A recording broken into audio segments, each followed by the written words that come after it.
23 ABC News in-depth special report. They come when you call 911. They rush into burning buildings, carry lifeless children as helpless parents look on. They pry victims from mangled cars, sometimes alive, other times dead. They're heroes, but they're also in distress. Tonight, a look at firefighters who took an oath to save lives, but in turn may need rescuing themselves.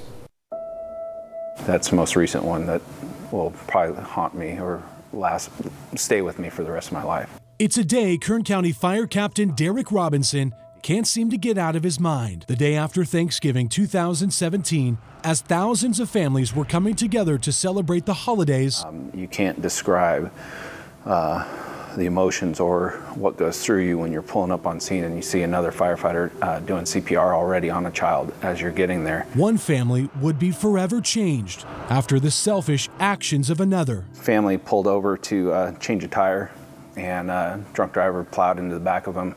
Lost one of the children and the mother. Father and the second child, I believe, survived. As one family dealt with unspeakable tragedy, this firefighter and father was also dealing with his own scars. And it made the news, and I was at home. Officers investigating 4 crashes that claimed 5 lives. And the news happened to be on, and my son saw it, and I took that opportunity to explain to my son that's what Dad does and has to deal with. And so when I come home from work and I give you a hug, that's why. Because Dad just needs a hug. It was that call and so many others over Robinson's 17-year career that inspired him to speak out about a topic that for a long time has remained a silent struggle for so many in his profession. He and others living day to day with post-traumatic stress. Most of my calls that I remember involved children that passed, unfortunately, through the circumstances of the call. So every time I get a call that deals with children potentially being in that same situation, you know, my blood pressure spikes, my heart rate spikes.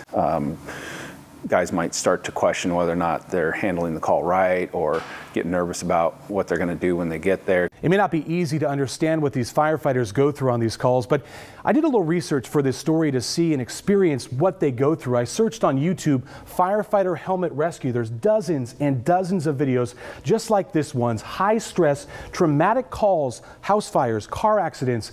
Watch for 1 minute this sequence of videos from a firefighter's perspective to understand just what they go through on these calls. Possibly one person trapped in the back of the house. Okay. Further witnesses here, and there's that car. Keep going, Mike. IC from 602, I'm on scene. I'm going to go ahead and take command. I need you to come out here and talk to me. Do you got a chance? Yeah. We got 5 victims. All right, let's go. Yeah, I got IC.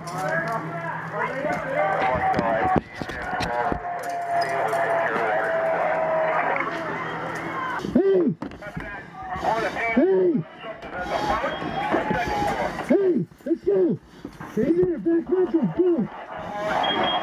Possible kid inside, guys.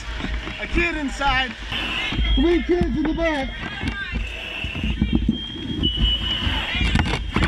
Joe, we need ventilation. One more.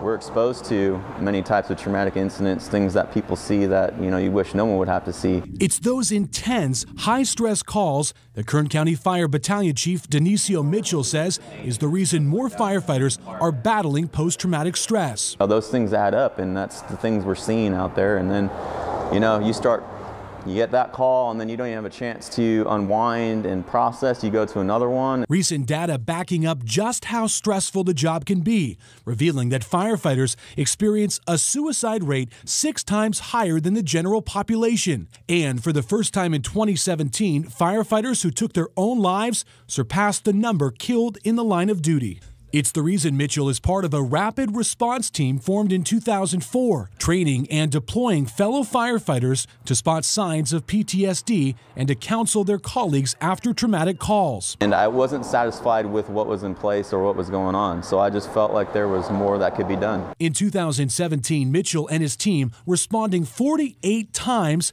to meet with firefighters after traumatic calls and set up multiple sessions where first responders can talk openly about how they feel. But if that's not enough, there are more resources available. In Maryland, the National Firefighting Union partnering with the Center of Excellence for Behavioral Health Treatment Recovery Centers, opening the first and only residential facility in the country designed to exclusively treat firefighters with post-traumatic stress, depression, and substance abuse issues developed on the job, something Dr.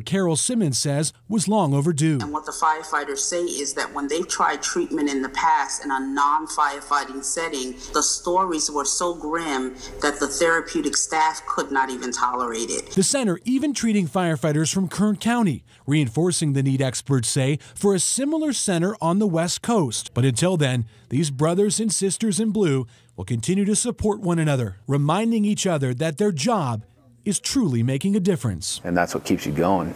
You know, as many children as I've seen die, I've also been there when they've been born. Spreading the message that the heroes saving lives every day sometimes need help themselves. And it reminds you that you are out there actually doing good. You know, we didn't do anything to cause any of those tragedies to occur, but we did the best we could.